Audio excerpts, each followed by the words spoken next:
Good evening, it's your friend William. This is the 1907 Grand Duke Dmitri Diary series. My dogs seem to be suddenly interested in what's going on here. Usually they just are completely indifferent. And I don't have any food, so I don't know why. Okay, so we are up to the 25th of September, 1907, still in the Crimea, but only for a few more days. And it is a Tuesday. So this is a longish one, but I'm going to try to push through the whole thing, and I think there's nothing complicated going on. I mean, it's interesting as always, but there's nothing particularly complicated, so that should be possible. So let's see, just to recap, the day before they had their long, or their excursion. I don't know that it was long, but their outing on horseback to the Uchkosh Gorge, and Dmitri enjoyed watching the forest fire on the Krestovaya mountain, which they had a good view of during their outing, and also he could see from his balcony.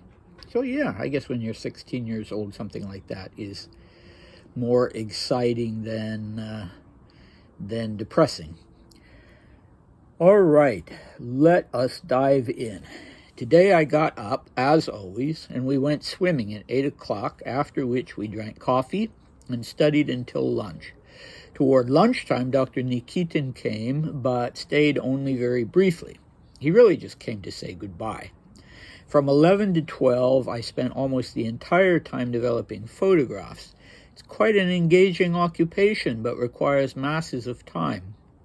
In the afternoon, up until tea, which we had at home at 4 o'clock, I also worked on fixing the photographs. After tea, I took a little walk and then read until dinner time, which was, as always, at 7:30.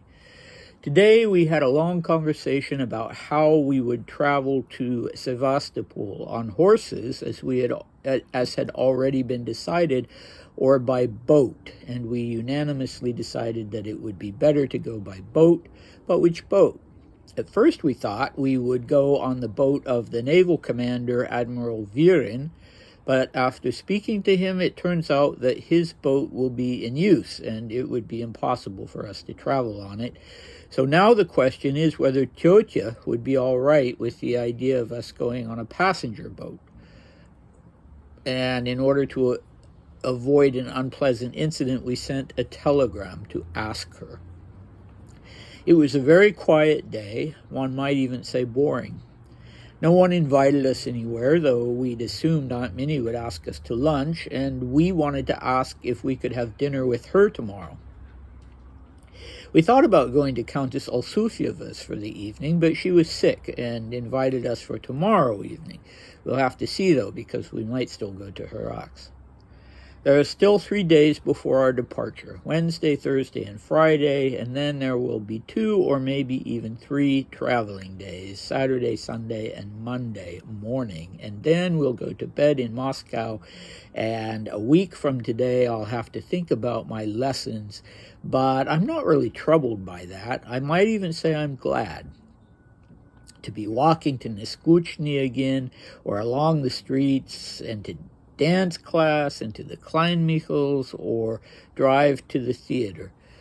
10:14. All right. So, yeah, there's a fair amount going on, although for us anyway, that needs a little bit of unpacking. But whenever Dmitri starts using the expression "как всегда," as always, then he's finding things a little bit monotonous and he's ready for a change. And so he uses that 2 or 3 times in this diary entry. Alas, but I do not know who Dr. Nikitin was, and if he was a medical doctor or not. Could be. But he came by, stayed only briefly, just there to say goodbye.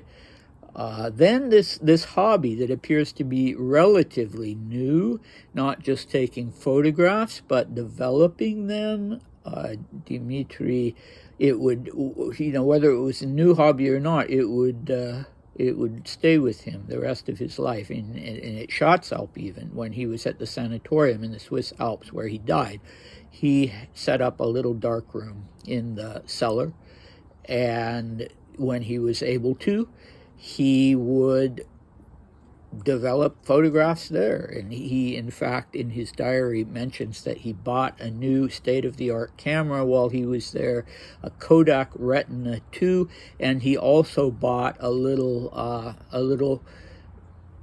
was it? Yeah, I think, yeah, he bought a little movie camera. And he talked about that it was all very complicated to learn, but, you know, he had time. Well, relatively speaking. So, this big conversation today about how they're going to go to Sevastopol. You know, I'm a little pressed for time today, and I didn't look it up. It'd be interesting to know what the distance was between Yalta, which was basically where they were, and Sevastopol, and how one would ordinarily travel. So when he talks about it having already been decided to go on horses, he means on horseback. And that confuses me a little, because if it's some long excursion, then why would they go on horseback? And how would they send their luggage and trunks and things like that? But maybe they thought, well, it would be a nice outing, you know, but then the alternative is to go, obviously, on the Black Sea. And Admiral Viren was the commander of the Black Sea Fleet. So if you're a Grand Duke and Grand Duchess in the household of a Grand Duke and Grand Duchess, I guess it makes sense that you would go right to the Admiral and ask him to transport you. But apparently he wasn't rushing to accommodate them, because he told them it wasn't possible. They'd set the date as the 29th, and so then they were a little worried that Tjotja, Aunt Ella, wouldn't maybe like the idea of them just buying tickets for a regular passenger boat. Would it have been a ferry? I don't know. But anyway, yeah, so you see, even when Tjotja is not physically present, she is still very much in charge. And obviously, as we know, Laming has to answer to her. And nobody wants trouble, so presumably they send this telegram to ask her if they can go on just a regular public ferry. And I wonder, you know, Dmitri doesn't tell us really whether he would have enjoyed doing that, but I rather think not, because he didn't like to be around strangers. Okay, any more to say about that? I guess, you know, it wasn't appealing to them, the idea of going on horseback, because they unanimously decided to go by boat. And it was a discussion, clearly. It wasn't just General Laming and Miss June telling them this is how we're going to go. So, why is it a boring day? Well, no one invited us anywhere. For some reason, Dmitri had expected and expressed his hopes in the previous diary entry that they would be going to Harax for lunch with Aunt Minnie and Uncle George, but apparently the invitation didn't come through, and they had assumed they would go, and they had also thought that that would be an opportunity to ask Aunt Minnie if they could come for dinner tomorrow. And then apparently they also sort of invited themselves, or suggested that they should be invited to the Alsufievs for the evening. If you recall, Count and Countess Alsufiev are this elderly couple, and Countess Alsufiev had been the head of Ella's ladies-in-waiting. So they were family friends, but I'm still surprised that, you know, Dmitri seems like he wanted to do this, because he was 16 and it would be spending the evening with this elderly and rather infirm couple, husband and wife.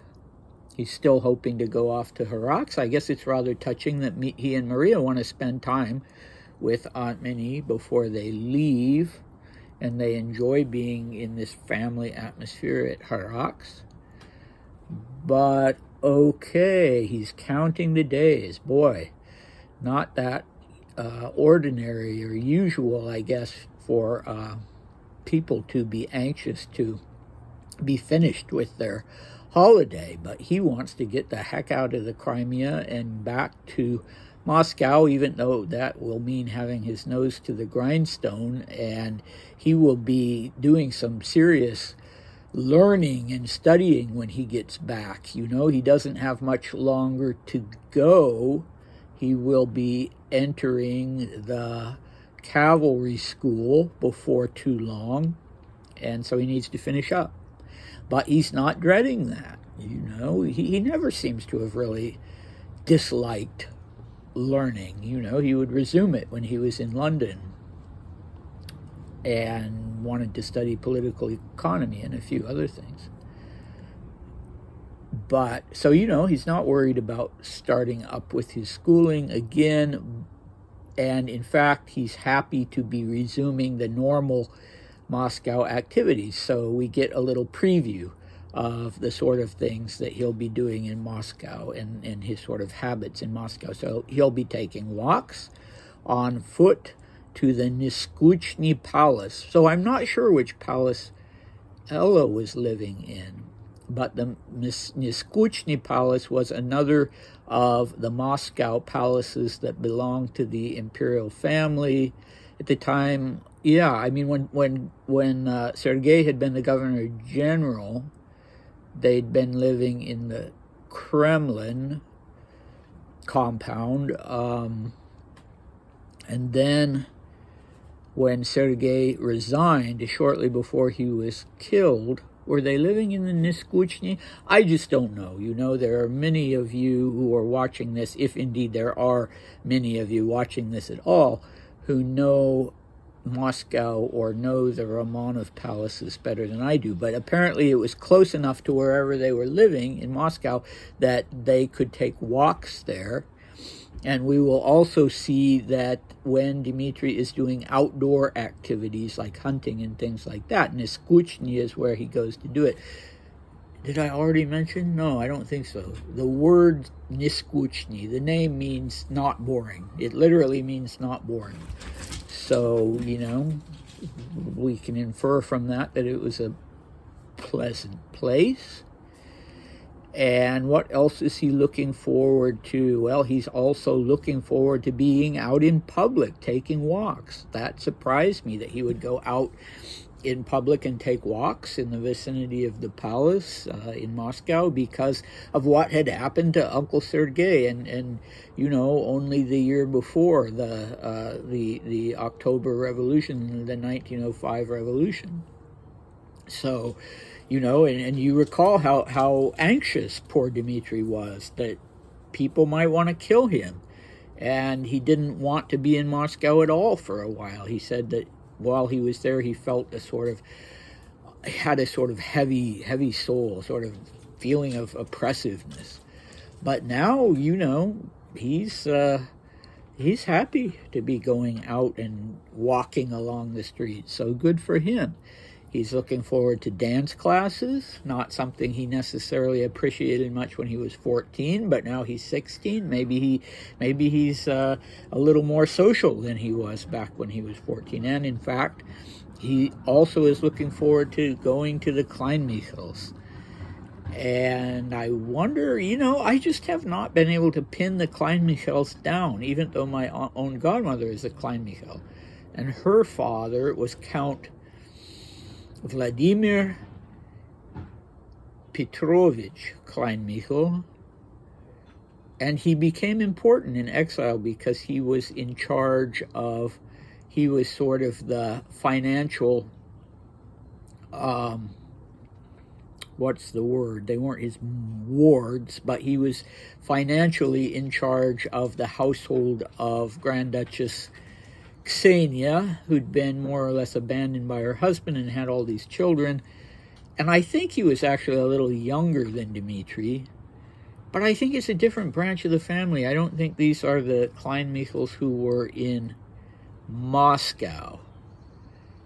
And when I looked the Kleinmichels up online, I could couldn't find any that would have been Dmitri and Maria's age at that time. All of the noteworthy Kleinmichels, at least from the point of view of what you find online, were from an older generation, you know, and born in the 1870s. And yeah, I don't know.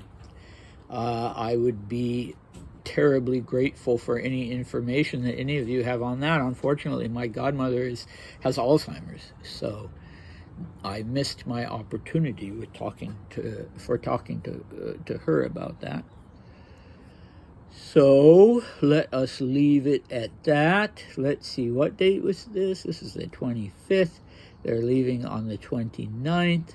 So we'll have a few more days of activity in the Crimea, and we still need to sort this whole thing out about traveling to Sevastopol and, yeah, saying goodbye to the people who are there. All right. That was a little bit low energy, so forgive me for that, but I will see you next time. Bye.